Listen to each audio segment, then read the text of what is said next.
우리 기도하겠습니다. 주님, 찬양한 대로 주님께 더 가까이 가기를 원합니다. 주님을 더 알기를 원합니다. 우리 주님에 대한 믿음이 이 말씀을 통해서 깊어지기를 원합니다. 주님 오시옵소서, 만나 주시옵소서. 예수님 이름 기도합니다. 아멘. 우리 37절에 보면요, 37절에 예수님께서 말씀하십니다. 명절 끝날 곧 큰 날에 예수께서 서서 외쳐 이르시되 누구든지 목마르거든 내게로 와서 마셔라 그럽니다. 여기서 목마름이란 무슨 목마름일까요? 그 물, 우리 몸에 물 H2O가 부족해서 물에 대한 목마름일까요? 아니면 비유적인 의미일까요? 이를테면 진리에 목마르다, 또 사랑에 목마르다, 정의에 목마르다. 만약에 그 비유적인 의미로 말했다면 정말 무슨 목마름일까요?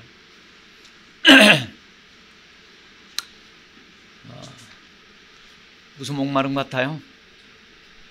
네? 그 질문 가지고 한 본문 속으로 들어가 보도록 하겠습니다. 7장 1절. 그 후에 예수께서 갈릴리에 다니시고, 갈릴리는 갈릴리 호수 그 주변이죠. 그리고 유대는 사마리아가 중간에 있고 남쪽이죠. 다니려 아니하시면 유대인들이 죽이려 함이러라.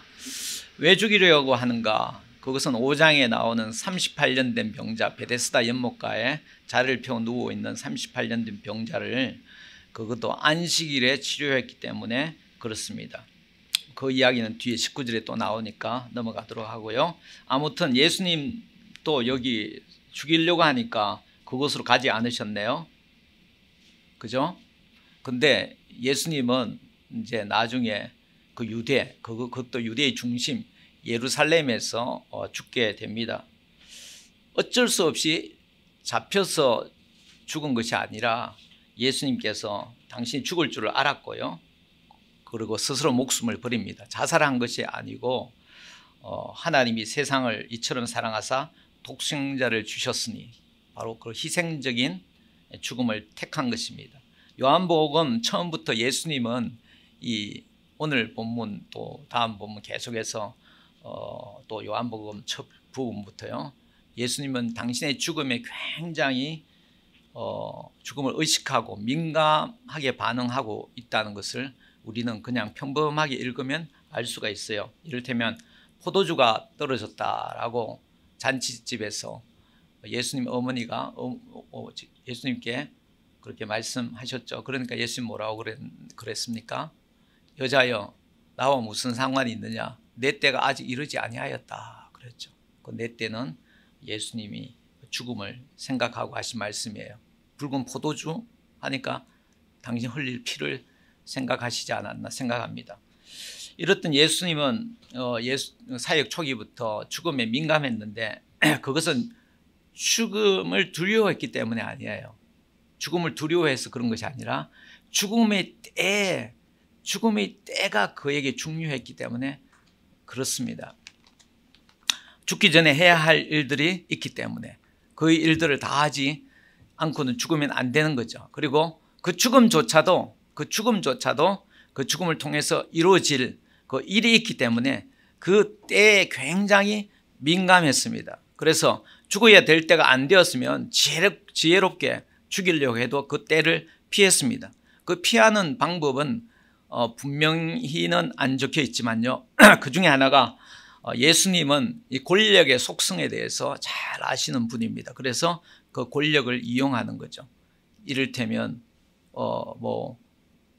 그 예가 있잖아요. 예수님께서 성전 올라가셔서 양과 소를 다 내쫓으시고 동전 그런 상도 다 엎어버리시고 그랬잖아요. 그러니까 거기 있는 대제사장들과 또 권세자들이 와서 무슨 권위로 이렇게 하느냐 그러니까 예수님께서 내가 먼저 질문할 테니까 그 질문에 대답하면 나도 대답할게요 그러면서 세례 요한의 세례는 하늘로부터냐 사람으로부터냐 그러잖아요. 그리고 그들이 하늘로부터라고 그러면 세례 요한이 증거한 왜 나를 안 믿냐 그렇게 할 거고, 사람으로부터냐 하면 그 군중들이 다 세례 요한을 선지자라고 알고 있으니까 군중들이 무서우니까 또 그렇게 사람으로부터라고 말을 못하는 거죠. 그러니까 자기들은 모르겠다, 알지 못하겠나, 말하지 않겠노라 그랬나요? 그러니까 예수님도 나도 말하지 않겠다 그렇게 한 거죠. 그러니까 이 단순히 그 권력자의 권력뿐만 아니라 그 군중들의 그 권력의 다이나믹스까지 잘 아는 그리고 그것도 사용하시는 그런 분입니다. 2절에 유대인의 명절인 초막절이 가까운지라. 이 초막절은 그 이스라엘이 애굽을 나와서 광야 40년 동안 약 40년 동안 생활을 할 때 초막을 지었어요. 부스를 지어서 거기서 나무 가지 같은 이런 거 뭐 그렇게 해서 이렇게 살았나 봐요. 예, 그러니까 그것을 기념하기 위해서 요즘 또 수콧이라고 그러죠. 9월, 10월 정도 요즘 달력으로 가을 되면 이 유대인들이 그 초막절 수콧 그걸 지냅니다. 그리고 그 기간 동안 하나님께 지켜주시고 보호하신 것을 기념하는 거죠. 특히 그 초막절 행사에는 크게 두 가지 그들이 예수님 당시 행사가 있는데요. 그 중에 하나가 신랑 모세 가서 물을 퍼서 그 성전 제단에 이렇게 퍼붓는 의식이에요. 그것은 광야에서 목이 말랐을 거 아니에요. 그 광야에서 그 반석을 깨치시고 물을 쏟으신 바로 그런 것을 기념하는 거죠. 그렇게 물 붓는 행사를 하는 것은 이 과거에 하나님께서 행하시는 것을 기억하는 것뿐만 아니라 현재에도 의미가 있습니다. 왜냐하면 이 가을 또 초막절은 추수 농사를 또 가지고 하나님 감사한 절기잖아요. 그 추수 농사를 가능하게 하는 것은 또 비가 내려야 되는 거죠. 그리고 또 하나는 이것이 또 미래적인 이유가 있습니다. 이것을 지내는 그 뒤에는 미래적인 또 이유가 있는데, 하나님이 이스라엘의 역사의 어떤 시점에 대대적인 회복을 행하신다고 했어요. 그런데 그 회복은 메시아를 통해서 행하신다고 그랬습니다. 그래서 메시아의 시대에 하나님이 이게 여기 상징적인데요. 비를 내리신다고 나왔어요. 비를. 그게 우리 선지자들이 그렇게 말했는데, 예를 들어 스가랴스에 나왔는데, 스가랴스는 이 초막절과 관련해서 그 마지막 때 메시아의 때의 얘기를 하시면서요, 그날의 생수가 예루살렘에서 솟아나서 절반은 동해로 절반은 서해로 흐를 것이라. 여름에도 겨울에도 그러하리라. 그리고 예루살렘을 치러 왔던 이방 나라들 중에 남은 자가 해마다 올라와서 그 왕군의 여호와께로 경배하며 초막절을 지킬지. 그러니까 예루살렘을 치던 그 이방 나라들도 와서 그 초막절에 예루살렘이겠죠.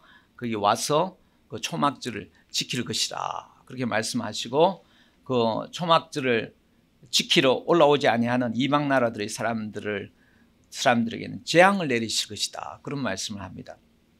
근데 이제 예수님 당시에는 아직 그까지는 이방인들까지 막 오는 정도는 안 되었고요.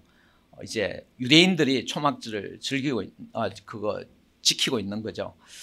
그래서 그 초막절에 유대인들은 어느 곳에 있든지 그 1년에 3번 예루살렘 가서 그 절기를 지키는 것 중에 하나가 초막절 아닌가요? 그래서 어느 곳에 있든지 다 예루살렘 올라가서 이 초막절을 지냅니다. 그래서 이제 초막절이 가까이 왔어요. 초막절 된 건 아니고 가까이 오니까 유대로 가지 않는 거죠. 왜? 유대로 가면 이제 사람들 죽이려고 하니까 일절에 나왔잖아요. 그래서 그러고 있으니까 예수님의 동생들이 예수님께 말을 합니다. 7장 3절에 보면 형제들이 예수께 이르되 당신이 행하는 일을 제자들도 보게 여기를 떠나 유대로 가소서 스스로 나타나기를 구하면서 묻혀서 일하는 사람이 없나니 이 일을 행하려거든 자신을 세상에 나타내소서 하니 이는 형제들까지도 예수를 믿지 아니하며라. 예수님의 형제들은 그 뒤에 예수님을 믿었어요. 근데 그래서 성경책 저자 중에 한 사람도 예수님 두 사람이 있네요. 야고보와 유다도 예수님의 예수님은 처녀 마리아에게서 낳았지만 그 아버지와 그 마리아 요셉에게서 예수님 이후, 예수는 장자죠. 그 뒤에 태어난 자녀들이 예수님을 나중에 믿었습니다만 지금 여기까지는 아직 그들이 예수님을 이해하지 못하는 거죠. 6절에 예수께서 이르시되 내 때는 아직 이르지 아니하였거니와 너희 때는 늘 준비되어 있다. 내 때는 뭐예요? 동생들의 말을 세상에 나타내소서 그러잖아요. 예? 그게 그러니까 그야말로 예수님이 자신을 세상에 확 나타낼 때가 언젠가요? 내 때는 아직 이르지 아니하였다 그렇게 말하는 거죠. 그때가 언제 오는지 그때는 1차적으로 예수님이 죽음을 통해서 옵니다. 단순히 죽음만을 통해서 오는 것이 아니라 죽고 부활하시고 또 승천하시고 또 하나님의 우편에 앉아 계셔서 또 하나님께 부탁하여서 그 성령을 보내주실 때 그런 때가 오는데요. 요한복음에 그런 말씀이 있죠. 헬라인 몇 사람이 오니까 예수님께서 인자가 영광을 얻을 때가 왔도다 그렇게 말씀하면서 하늘의 밀이 땅에 떨어져 죽지 아니하면 그대로 있고 죽음이 많은 열매를 맺느니라 그러죠. 그것은 예수님께서 어떠한 죽음을 죽으실 것을 가리켜 말씀하신 거죠. 내가 땅에서 들리면 십자가에서 들릴 뿐만 아니라 나중에 죽고 부활해서 들리면 그때에는 내가 땅에서 들리면 모든 사람을 내게로 이끌겠노라. 그렇죠. 모든 사람 내게로 이끌겠노라. 그래서 예수님께서 모든 사람들에게 높임을 받고 드러내고 그런 일들이 있을 거예요. 죽음을 통해서 그 일이. 그럼 1차적으로 죽음의 때가 예수님의 때겠네요. 근데 아직 죽을 때가 안 됐다는 거죠. 그래서 죽을 때가 안 됐다. 초막절에 지금 가까이 왔는데 여기 물 있어요. 가까이 왔는데 이 초막절이 안 되었는데 가게 되면 아직까지 군중들이 많이 모이지 않았잖아요. 그래서 이 권력자들이 체포해서 죽일 수도 있으니까 예수님께서는 내 때가 아직 되지 않았으니 내가 올라가지 않겠다 그렇게 말씀하죠. 그러면서 너희 때는 늘 준비되어 있다 그럽니다. 이게 무슨 말씀일까요? 기본적으로 그 형제들에게는 언제든지 예루살렘에 올라가서 초막절을 지낼 수 있다는 뜻이겠죠. 그런데 여기서 예수님 형제들에게 말하는 것이 아니라 형제들에 말하지만 사실 세상 사람들, 그 유대인들, 특별히 유대인들에게 말하는 거죠. 유대인들을 향했어요. 예수님이 이루실 초막절과 그들이 지금 지내고 있는 초막절과 거리를 두는 거죠. 과거에 그 하나님이 행하신 그 은혜를 그들이 기념하는 것은 오케이. 그러나 미래에 이루실 그 초막절은 메시아를 통해서 이루는 거예요. 메시아를 통해서. 예수님은 우리 요한복음에서는 절기의 그 의미를 충분히 성취시키는 분으로서 항상 소개되고 있지 않습니까? 지금 유대인들은 그 메시아와는 전혀 상관이 없는 거죠. 유대인들은 지금 예수님을 죽이려고 하니까. 그러니까 이미 그들이 지내는 초막절은 하나님이 뜻한 그런 초막절이 아니라는 것입니다. 마치 이런 것과 같아요. 광야에 있을 때 이제 모세가 하나님을 만나러 시내산에 올라갔습니다. 그리고 오랫동안 있으니까 사람들이 자기를 인도한 지도자가 없으니까 굉장히 당황을 했습니다. 그래서 우리 아론에게 이런 말을 하죠. 우리를 애굽 땅에 인도하여 낸 사람은 어찌 되었는지 알지 못하는데, 못한다. 그렇게 이제 우리를 인도할 신을 만들라 그러죠. 그러니까 아론이 너희의 아내와 자녀의 귀에서 금고리를 빼어 내게로 가져오라 그래요. 그래서 그걸 빼어서 이제 부어서 조각칼로 새겨 송아지 그 우상을 만듭니다. 그러니까 그들이 그 송아지 우상을 보고 이스라엘아 이는 너희를 애굽 땅에서 인도하여 낸 너희의 신이로다 그래요. 그 우상을 보고. 그리고 아론도 뭐라고 그러냐면 공포해서 내일은 여호와의 절일이다 명절이다. 그리고 그 이튿날에는 일찍 일어나 번제를 드리고 화목제도 드리고 예배를 그렇게 드리고 그리고 앉아서 먹고 마시며 일어나서 뛰놉니다. 그들이 여호와의 명절이라고 하고 또 화목제를 드리고 번제를 드린다고 하지만 그것이 하나님과 아무런 상관없는 자기들이 정해서 자기들이 북치고 장구치고 그저 놀고 있는 거죠. 그러니까 너희 때는 늘 준비되어 있다는 말씀은요. 너희 소견에 옳은 대로 너희들이 정하면 그것이 그때가 되는 것 아니냐라는 의미가 깔려 있고요. 그런 의미에서 너희 때는 항상 준비되어 있는 것이다 라는 말씀이죠. 그래서 예수님이 초막절의 그 의미를 진정으로 완성시키는 분인데 예수님을 죽이려고 하는 그 세상 그 세상이 지내는 초막절 하나님과 아무런 상관이 없다는 거죠. 하나님의 뜻과 하나님과 단절된 초막절이다. 너희들 초막절. 너희들이 뭐 언제든지 날짜 정하고 언제든지 뭐 만들고 언제든지 그렇게 즐길 수 있으니까 너희들은 언제든지 준비되어 있다. 우리도 예수님이 함께 하지 않으면요, 주일에 예배를 드려도 하나님과 아무 상관이 없어요. 예수님이 함께 하지 않으며 우리가 주일에 모여서 교제를 하더라도 그 교제는 하나님과 아무런 상관없는, 언제든지 그렇게 놀아라. 그걸 만약에 신앙생활이라고 한다면 그런 신앙생활을 한다고 사람이 하나도 바뀌는 게 아니죠. 바뀌지 않습니다. 그리고 사람들에게 자극도 되지 않고요. 세상은 하나도 그런 거 신경 쓰지 않습니다. 그러나 예수님처럼 예수님 스피릿에 딱 붙들려 가지고 예수님처럼 예수님 전하면, 예수님 전하다 보면 그 예수님을 왜 전합니까? 예수님은 우리를 기본적으로 구원하시기 위해서 오셨잖아요. 어디서 구원했습니까? 가장 기본적인 건 죄에서 구원했죠. 전도하려다 보면 죄를 이야기할 수 없죠. 할 수밖에 없죠. 그러다 보면 어떡합니까? 미움을 받죠. 예수님은 그랬죠. 7절에 세상이 너희를 미워하지 아니하되 나를 미워하다니 이는 내가 세상의 일들을 악하다고 증언함이라. 그 5장에 보면 아까도 말씀드렸다시피 베데스다 연못가에서 38년 된 병자를 안식일에 치료했잖아요. 안식일에 치료하니까 안식일에 자리 들고 가라고 했다고 막 그 유대인들이 난리를 치잖아요. 죽이려고 막 하죠.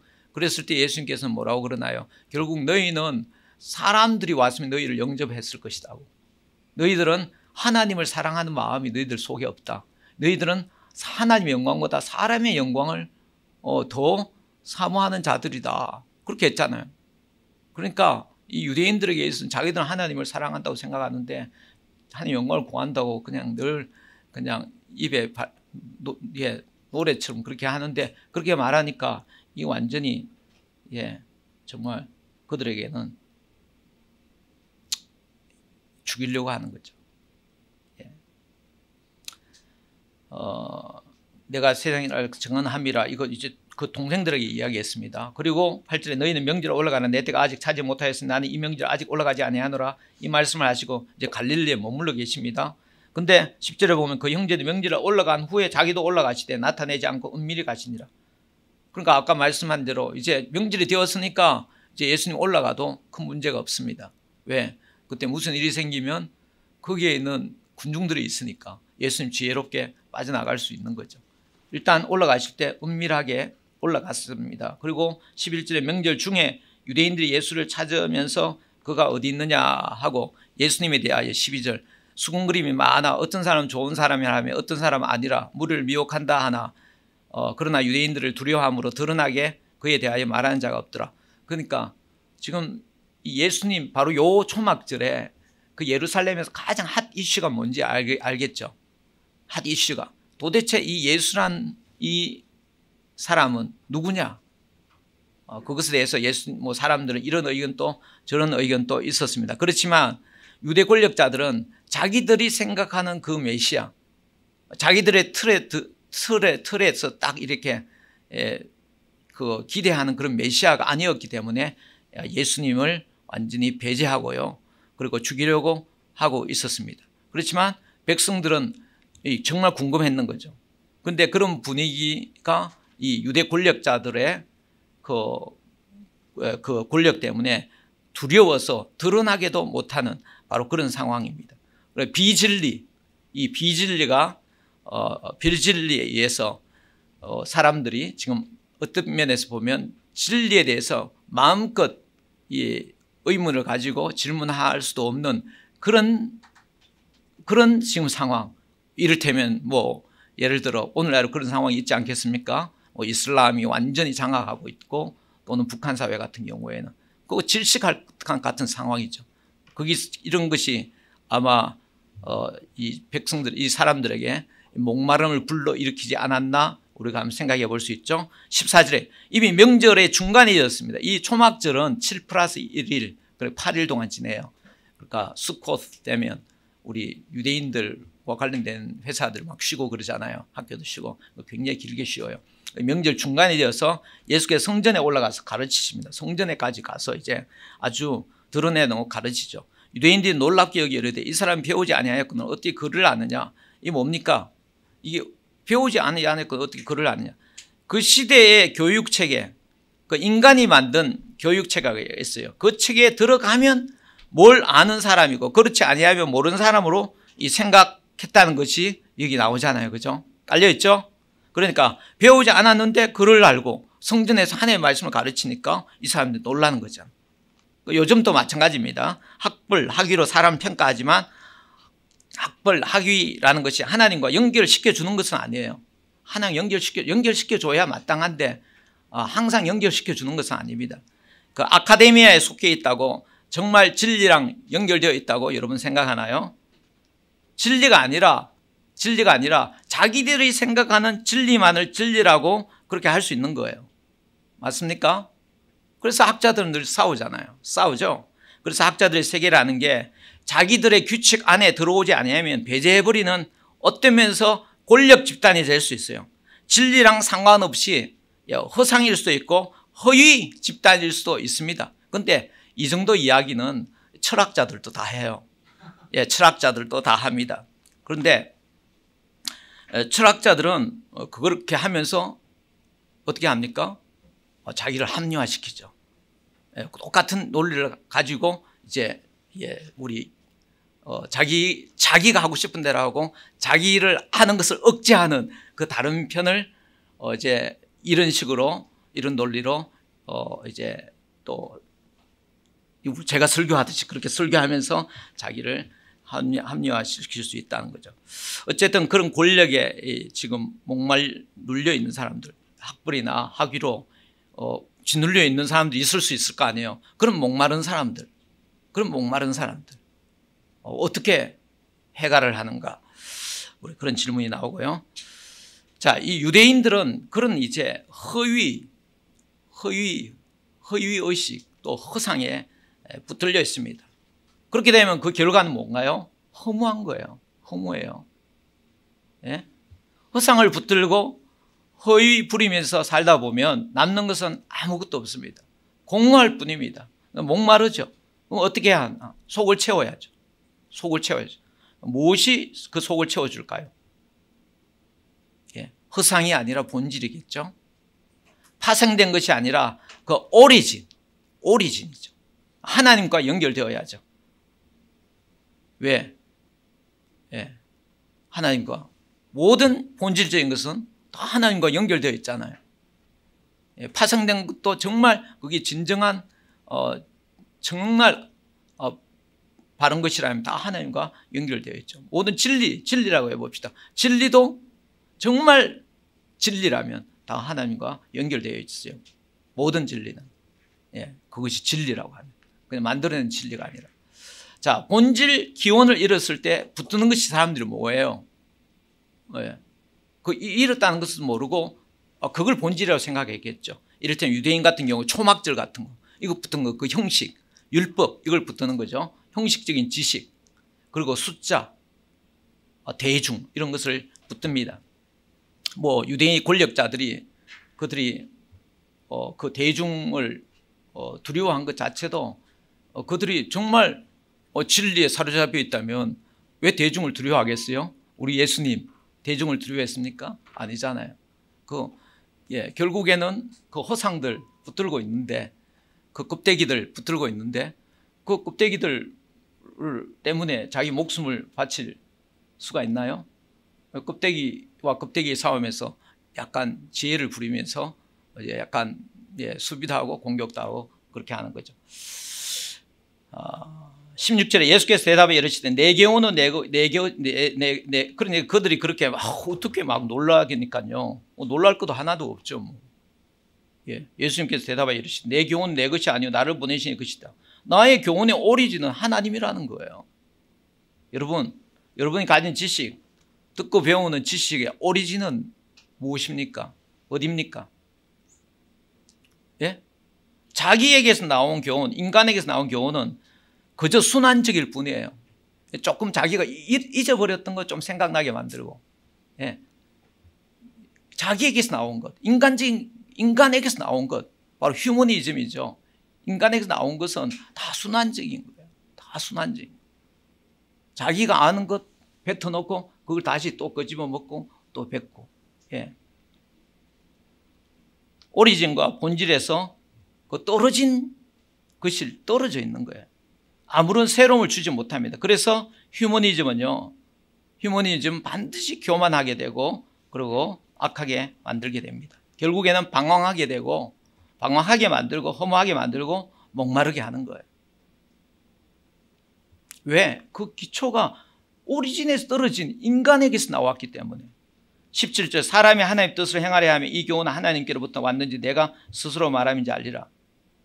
그러니까 이게 예수님이 지금 말하는 것이 그 하나님께로부터 왔는지 진리인지 아닌지 이 모르는 사람들, 그 예수님 말씀을 못 믿는 사람들은요, 이게 이 말씀을 보면 하나님의 원함, 하나님의 뜻을 행하고 싶은 그런 원함이 없기 때문이에요. 사실은 예수님을 죽이려고 하면서 자기들은 하나님의 뜻을 행한다고 하는 사람들에게 이런 말씀은 비수 같은 말씀이죠. 예, 하나님의 뜻을 행하라는 것이 사실 없다. 내가 지금 아버지께로 왔는지 하나님께로 왔는지 내가 스스로 말하는지 너희들 안다. 근데 모르지? 너희들에게는 하나님의 뜻을 행하려는 마음이 없다. 완전히 그냥 속을 그냥 후벼 파는 거잖아요. 그러니까 예, 살려둘 수 있겠어요? 18절에 보면 스스로 말하는 자는 자기 영광만 구하되 보내신 이의 영광을 구하는 자는 참되니 그 속에 불의가 없다. 여러분 우리가 생각해야 합니다. 내가 말한 것이 나에게서 기원한 것인지 내가 귀 기울여서 듣는 그 세상에 너희들이 사람이 오면 영접하거니와 사람들이 그 권세를 가지고 무슨 타이틀을 가지고 그렇게 전문가의 소견 이렇게 하면서 하는 그런 사람들의 말이 그 사람에게서 나온 것인지 아니면 정말 진리 대신 하나님에게서 기원한 말인지 우리가 그걸 물어야 되는 거예요. 만약에 하나님에게서 기원하는 것이 아니라면 그것은 그 말하는 자가 자기 유익을 위해서 자기 이익을 보기 위해서 자기 영광을 구하는 사람이라는 거죠. 그러면 그 속에는 그 불의가 있다는 것을 우리가 알아야 합니다. 정말 우리가 진실하다면요 하나님의 말을 해야 하는 거죠. 그러니까 하나님의 말을 자기 말을 하는 사람은 결국 자기의 영광을 구해요. 아무리 겸손하게 그냥 그렇게 모양을 갖춰도 자기 말을 하는 사람은 자기의 영광을 구하는 거예요. 자기의 유익을 구하는 거예요. 여러분 나는 나의 유익을 구하지 아니하고 하나님의 유익을 구한다. 여기 하나님 믿는 사람, 예수 믿는 사람이 있으면 그렇게 말할 수 있습니까? 예? 하나님의 말씀을 모르면서 그런 말을 하지 말아요. 하나님의 말씀이 뭔지도 모르고 말로만 그냥 하나님의 영광 구한다고 구해지나요? 예수님 영광 구한다고 구해지나요? 그래, 진실하다면 우리가 하나님의 말을 해야 되고요. 19절 모세가 너희에게 율법을 주지 아니하였느냐? 너희 중에 율법을 지키는 자가 없도다. 너희가 어찌하여 나를 죽이려 하느냐? 너희 중에 율법을 지키는 자가 없도다. 이거 무슨 말이냐면 모세가 살인하지 말라고 그랬잖아. 율법을 줬죠. 그런데 지금 그 예수님을 죽이려고 하잖아요. 예? 너희 중에 율법을 지키는 자가 없다. 어찌하여 나를 죽이려 하느냐? 예? 38년 된 병자 고쳤다고 율법을 어겼다라고 죽이려고 하는 바로 그걸 염두에 두고 말씀하는 거죠. 예. 왜 이 사람들이 이렇게 되었는가? 율법을 가지고 있으면서 왜 율법을 지키지 못하는 이런 자가 되었는가? 율법을 주신 기원에서 떨어졌기 때문에 그래요. 율법에 주신 기원. 율법을 주신 기원에서 떨어지고 그 율법이라는 껍질을 갖고 있는 거죠. 그래서 그 껍질을 가지고 율법을 가르치는 거죠. 율법을 그 기원과 떨어진 채 율법을 가르치는 사람은요 이게 행함이 없는 거예요. 행함이 없는 거죠. 그러니까 그렇게 살인하지 말라 그렇게 말하고 자기는 지금 살인하고 있는 거죠. 그러면서도 어떻게 그렇게 그 율법을 계속 간직하고 그렇게 가르칠 수 있는가? 그것은 뭐냐? 그 가르친다는 그것이 하나의 가치가 되는 거예요. 율법을 지키느냐 안 지키느냐 중요한 게 아니라 가르치는 그 행위가 가치 있게 생각되는 거예요. 기도하느냐 안 하느냐 그 기도의 말씀에 기도하느냐 안 하느냐 기도해서 하나님의 말씀의 뜻을 알았을 때 그 뜻에 순종하느냐 순종하지 않느냐 그거는 중요할 수도 있지만 그렇게까지 안 가더라도 기도하는 것 자체가 바로 가치 있다고 생각하는 거죠. 그게 뭐가 가치가 있어요? 예? 기도하는 것 자체가 가치 있나요? 내가 고민이 굉장히 많다. 돈을 어떻게 써야 될지 모르겠다. 예? 그런데 계속 남들은 기도도 하지 않는데 나는 기도는 한다. 그게 그 사람을 높여주나요? 그게 다 똑같은 사람이죠. 가르침이 하나의 독립적으로 가치를 부여받게 되었고요. 그래서 지키려고 배우는 것이 아니라 그 배우는 행위 자체가 가치 있는 것이 되었고, 예배도 마찬가지입니다. 예, 예배를 받으시는 분, 그 본질, 그 기원을 상실했다면 예배 드리되 변화는 일어나지 않는 거죠. 행함이 없는 거죠. 그건 이제 그런 것을 가치로 여김으로써 행하는 건 뭐 자기를 합리화시키는 거죠. 자기 합리화, 그걸 거룩하게 합리화를 시키는 거죠. 이런 세계에서 예수님이 오셨으니, 이런 세계에 예수님이 오셨으니 예수는 정말 귀찮은 존재고요, 이상한 존재고 귀신 들린 존재로 낙인 찍히게 되는 거예요. 다 세상이 그렇게 사는데 거기에 다르게 이야기하면 이 이상한 존재인 거예요. 그래서 전혀 납득이 안 되면 귀신 들렸다고 그러는 거죠. 7장 20절, 무리가 대답하되 당신은 귀신이 들렸다. 누가 당신을 죽이려 하나이까? 예, 아마 유대 당국의 음모를 모르는 사람들이 그렇게 반응한 거예요. 예, 귀신 들렸다. 예.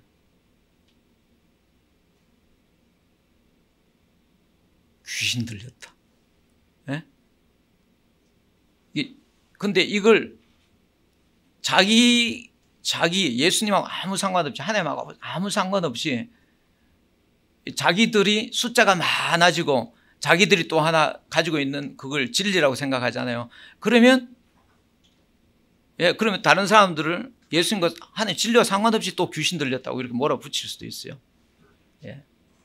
그런 거는 세상 사람들도 다 지금 이 정도는 다 지금 하는 거죠. 7장 20절, 예수께서 대답하여 이르시되 내가 한 가지 일을 행하며 너희가 다 이로 말미암아 이상히 여기는도다. 모세가 너희에게 할례를 행했으니, 그러니까 한 가지는 뭐예요? 38년 병자를 고친 거죠. 모세가 너희에게 할례를 행했으니 그러므로 너희가 안식일에도 사람에게 할례를 행한다. 원래 안식일은 일하지 말라야 되죠. 그런데 할례 행하는 건 많은 노동이 필요하잖아요. 그 말은 뭐냐? 그 할례는 낳은 지 출생한 지 8일째 되는 날 하는데 출생한 8일째가 바로 안식일이 되어버리는 거예요. 그러면은 이거 어떻게 해요? 할례 행해야 돼요? 안 해야 돼요? 근데 할례를 행한단 말이에요. 왜? 안식일보다 할례 행하는 것이 더 우선적인, 더 위의 법이 되어버린 거죠. 왜 그렇게 되는가? 왜 그렇게 되는가? 그렇게 하기 위해서는 뭔가 자기들의 그 어떤 논리가 있어야 될 거 아니에요. 그 논리가 뭐냐면은 안식일에는, 할례를 행하면 그들은 그렇게 생각한대요. 제가 책 보고 알았어요. 예? 그들은 사람 몸의 한 부분을 온전케 한다는 거예요. 사람 몸의 한 부분을 온전케 하기 때문에 이제 그런 걸 이제 논리를 가지고 자기들은 자기 자식이 귀해서 아마 제 생각에는 안식을 그런 거 다 무시한 것 같아요. 자식이 귀하면 그냥 주일이고 뭐가 없어. 그냥 다, 예? 그거 고3 이렇게 되면 그죠? 그런 것 같아요. 제 생각에는. 근데 좀 거룩하게 하는 거죠. 근데 예수님은 그런 그들의 주장의 논리를 딱 가지고 하는 말이 뭐냐면, 너희들은 그 안식일에 한 사람의 그 부분, 그 일부, 신체 일부를 온전하게 했다고, 할 수 있다고 그러는데, 안식일에. 그러면 나는 38년 된 병자, 전혀 움직이지 못하고 누워있는 그 사람 온 전신을 온전케 하지 않았느냐. 그렇게 말하죠. 23절에 내가 안식일에 사람의 전신을 온전하게 한 것으로 너희가 내게 노여워하느냐. 그러면서 하시는 말씀이 24절, 외모로 판단하지 말고 공의롭게 판단하라. 요게 오늘 말씀의 포인트입니다. 외모로 판단하지 말고 공의롭게 판단하라. 오늘 말씀 보면 뭐 이런 사람이 이렇게 말하고 또 이렇게 말하고 이렇게 말하잖아요. 확짝 찌끄러요. 정말 초막절에 사람들이 많이 모였구나. 정말 시끄럽구나. 읽으면 아우 시끄러워. 예, 뭐 이렇게 보통 요한복음이 보면 아주 그거 해요. 복음서들 중에 사건들을 또 가장 최소한 기록하고요. 예수님 말씀을 굉장히 코히어런트하게 말씀해요. 그리고 복음서 중에 유일하게 복음서를 기록한 목적을 딱 설명해요. 내가 이것을 기록하면 너희로 예수께서 하나님 아들 그리스도심을 믿고 그 이름을 힘입어 생명을 얻게 하려 함이라. 그러니까 목적에 딱 맞춰서 굉장히 그 내용도 취사 선택해가지고 딱 맞춰서 하는 이 분인데, 이게 보니까 7장 8장 특별히 보면 너무 지저분한 거예요. 제가 보기에. 예, 그러니까 뭐 성경 공부할 때 수도 없이 했지만 늘 그런 느낌을 지울 수가 없어서 이번에 설교 준비하니까 또 그런 느낌을 좀 도대체 무슨 말을 하는지 이해하겠죠. 그래서 제가 기도를 했습니다. 주님, 이건 내가 문제가 있겠죠. 본문이 문제 있는 게 아니라 다른 사람들은 항상 이러면은 성경이 문제가 있다고 그러는데 내가 문제가 있겠죠. 주님 어떻게 해야 됩니까? 그러니까 이제 딱 드는 생각이 뭐냐, 그냥 차분하게 성경을 읽어라. 한번 읽어보자. 그래서 이래 쭉 읽게 되었는데 24절에 딱 오니까 확 풀리는 거예요. 그러니까 이 모든 사람들, 예를 들어 뭐 권력 있는 사람들이든 권력에 지금 억눌려 있는 사람이든지 자기는 뭐 지금 뭐가 다 아는데 예수님을 모른다고 막 하는 사람들이든지 또는 뭐 드러내어 말하지 못한 사람, 이런 사람들이 다 그 외모에 지금 사로잡혀 있는 거예요. 예.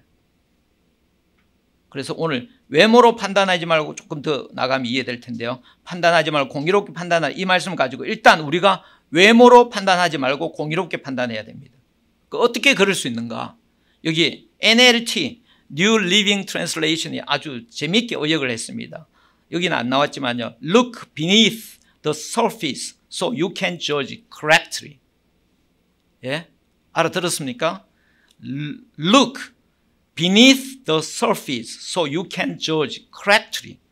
너가 그 표피, 그 표면, 그 거죽의 밑을 봐라. 그래서 you can judge correctly. 예? 판단할 수 있다. 그 피상적인 것, 바깥, 껍질, 외모, 형식이 아니라 그 밑을, 그 밑에 깔려있는 본질, 속을 말하는 거죠. 뭡니까? 율법이나 안식일이나 초막절이나 뭐 어떤 랍백에 배웠느냐, 어떤 뭐 학위가 있느냐, 그런 걸 다 피상적이라는 거예요. 예? 그게 뭐 아무것도 아니라는 것이 아니라 그것은 피상적이라는, 예. 그 표피 밑이 뭐냐는 거죠. 그게 중요한 거죠. 그걸 바라는 거죠. 율법을 주신 분이 누구냐? 하나님이죠. 그 하늘에서 온 예수님이, 예. 그 하나님, 그 본질, 그 기원이 누구냐? 25절에 예루살렘 사람 중에 어떤 사람이 말하되 이는 그들이 죽이고자 하는 그 사람이 아니냐? 보라, 드러나게 말하되 그들이 아무 말도 하지 아니하는도다. 당국자들은 이 사람이 참으로 그리스도인 줄 알았는가? 그러나 우리는 이 사람이 어디서 왔느냐 아노라. 그리스도께서 오실 때는 어디서 오시는지 아는 자가 없으리. 이 사람들이 이런 말을 하는 이유는요, 이게 당국자와 좀 다른 사람들인데 다 같이 유대인인데 좀 이렇게 말을 하는 이유는 뭐냐면, 그게 구약 성경 말라기에 보면 만군의 여호와가 이르노라. 보라, 내가 내 사자를 보내리니 그가 내 앞에서 길을 준비할 것이요 또 너희가 구하는 바 주가, 예, 메시아가 갑자기 그의 성전에 임하시리니, 갑자기 성전에 임하시, 이 말씀을 가지고 그리스도가 임할 때는 그 오실 때는 어디서 오는지 아는 자가 없다라고 그렇게 말한 거죠. 예? 그러니까 이게 글자 하나를 가지고 그 속에 전체를 다 못 보고 지금 그런 말을 합니다. 그러면서 우리는 아노라. 우리는 아노라. 예? 근데 저 사람은 왜, 당국자들은 왜 죽이고자 하는 그 사람이 아니냐? 드러내게 말하는데 왜 저렇게 아무 말도 없고, 자기들은 뭔가 하고 잘 지는 담대한 것 같은데요. 이 사람들도 다 이 본질에서 끊어진 사람들이에요. 오리진에서. 왜 그리스도를 지금 못 보고 있잖아요. 그러니까 이 사람도 지금 갈급한 사람들이에요. 이렇게 교만을 떠는 것도 어떻게 보면 목마름의 한 모습일 수도 있다는 거죠. 이 무지한 것도. 28절에 예수께서 성전에 가르치시며 외쳐 이르시되 너희가 나를 알고 내가 어디서 온 것도 알거니와, 뭐 진짜 안다는 게 아니라 우리 RSV 같은 경우에는 보면 너희가 나를 알고 내가 어디서 왔는지 아느냐, 이렇게 의문문으로 그렇게 했습니다. 뭐 오리지널 그릭에 의문문이 없기 때문에, 예, 의문문으로 번역할 수도 있고 그냥 평서문으로 이렇게 번역할 수도 있습니다. 그래서 너희 안다고 알고 내가 뭐 예를 들어 평서문으로 한다고 그러면 뭐 인토네이션을 좀 바꾸면 되겠네. 너희가 나를 알아? 내가 어디서 온 것도 알아? 아니네. 안다? 그래 안다? 뭐 이런 식으로. 예. 근데 인도네시아 안 나왔으니까 제 생각이 틀렸을 수도 있습니다. 자, 내가 스스로 온 것이 아니니라. 그게 중요하겠죠. 나를 보내시는 참되시니 너희는 그를 알지 못하나? 그를 알지 못하나? 나는 안다. 그러니까 여기 이게 보면 뭐 안다, 뭐 알지 못한다 이런 말씀이 오늘 여기 본문에 쭉 찾아보면 뒤에도 8장에도 마찬가지 나오는데요. 그러니까 이들은 어떻게 보면 그 알매에 대해서 목마름이죠. 진실에 대해서 목마름이고요. 진리에 대해서 목말라 하는 모습을 봅니다. 30절 그들이 예수를 잡고자 하나 손을 대는 자가 없으니 이는 그의 때가 아직 이르지 아니하였으니 뭐 손을 대려고 잡으려고 했는데 사람들이 아마 막았을 수도 있겠죠. 자 31절 무리 중에 많은 사람이 예수를 믿고 말하되 그리스도께서 오실지라도 그 행하실 표적이 이 사람보다 행하는 것보다 더 많아. 이 사람들도 여전히 외모에 붙들려 있는 사람이에요. 보기에는 예수를 믿고 말하되 이렇게 나왔지만 이들의 외모는 뭐냐? 이들이 여기 숫자예요. 사람이 숫자입니다. 여러분들이 믿는 이유가 많은 사람들이 예수를 믿기 때문에 믿는다면 그런 사람이 있나요, 여러분? 많은 사람이 믿기 때문에 나 예수님 믿는다. 우리 엄마도 믿고 아빠도 믿고 뭐 다 믿으니까 믿는 사람이 있나요? 그러면은요 떠날 가능성이 큽니다.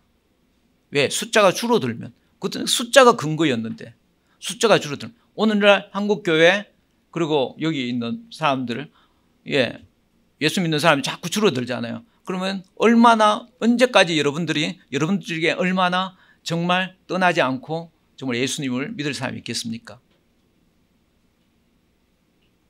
본질과 연결되지 않는다면 본질과 오리진과 만남이 없다면요 결국에는 그 거죽 껍데기 형식 붙들다가 그 껍데기가 약해지면 결국에는 떠나게 되는 거예요.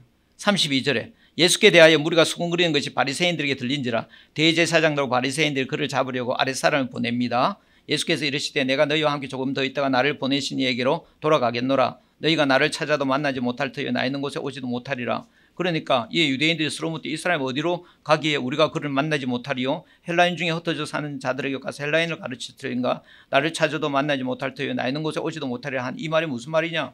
그리고 예수님께서 하신 말씀 이 말씀을 주님 뭘 알아들었잖아요. 여러분들 알죠? 그렇지 않아요? 여러분 어디예요? 조금 있다가 나를 보내시니 하나님께 간다는 거예요. 죽고 승천한다는 거예요. 부활에 승천한다는 거잖아요. 그런데 이 사람들 그렇게 말하지 또 예수님 왜 이렇게 말씀하셔?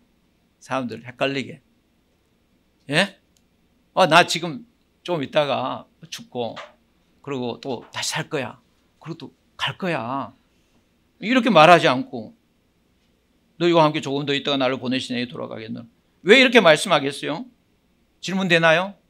예수님께서는 그런 말 하고 싶은 게 아니라 본질을 이야기하고 싶은 거죠. 본질. 당신은 본질과 연결되어 있고 오리진과 연결되어 있고요. 그래서 그것에 대해서 계속 말씀하는 거예요. 그러나 그 오리진을 모르는 사람들은 어떻게 되는가? 기껏해서 생각하는 것이 유대에서 떠나면 그러면 유대에서 떠나면 그냥 이방 나라로 가는 것인가?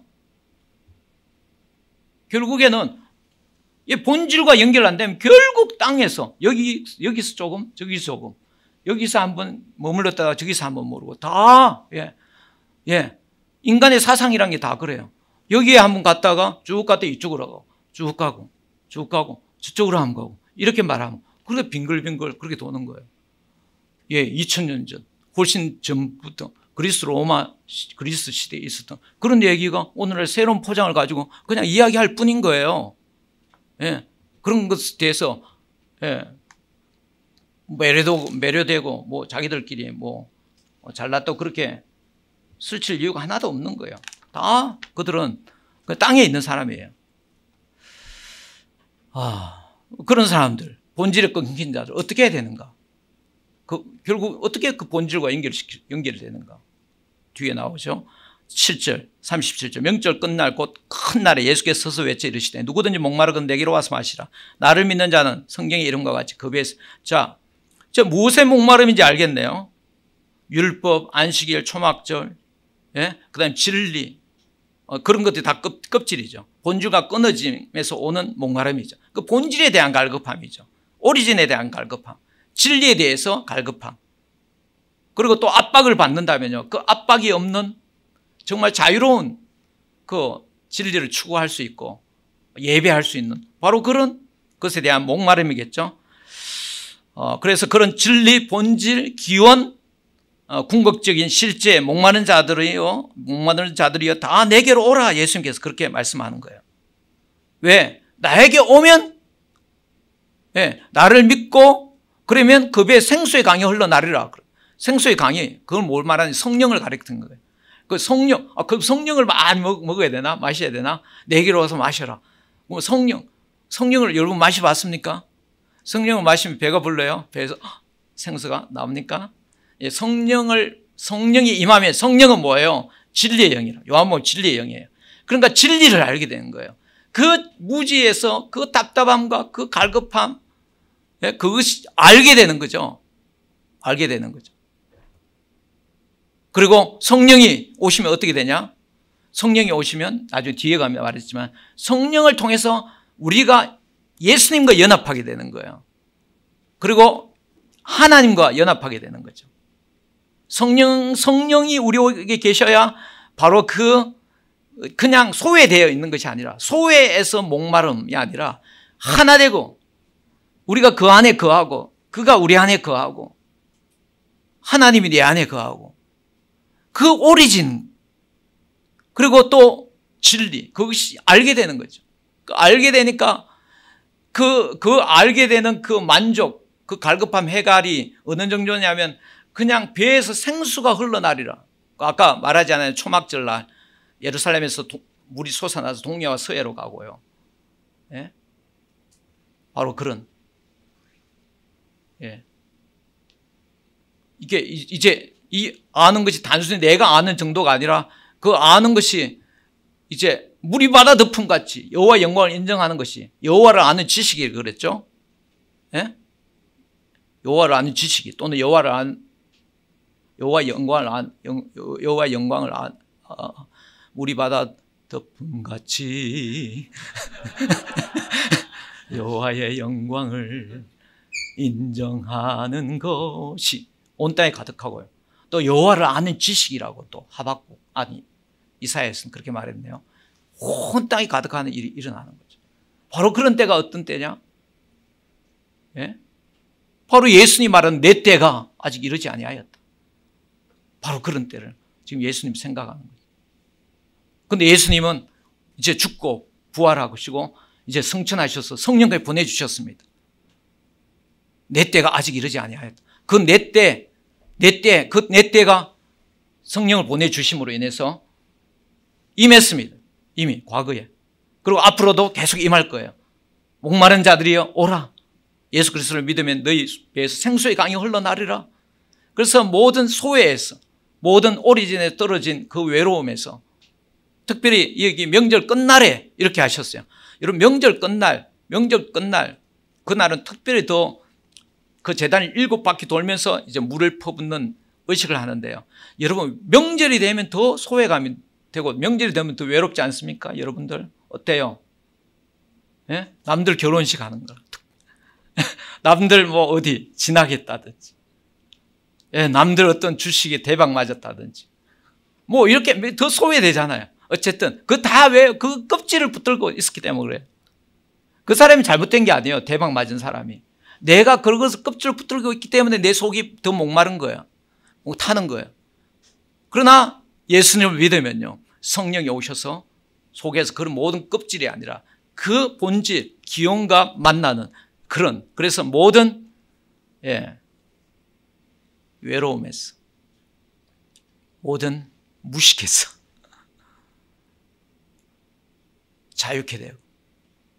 제가 그런 때가 있나 이 말씀을 읽으면서 봤는데요, 생각했는데 저는 그런 때가 있어요. 저는 예전에 정말 뭘 알고 싶었어요. 대학 다닐 때도 그냥 물리학만 공부하면 되는데 그냥 도서관에 가서 공부하기 싫어서 그런지 가서 무슨 월간 문학, 동서문학 뭐 어떤 책들을 쭉 보고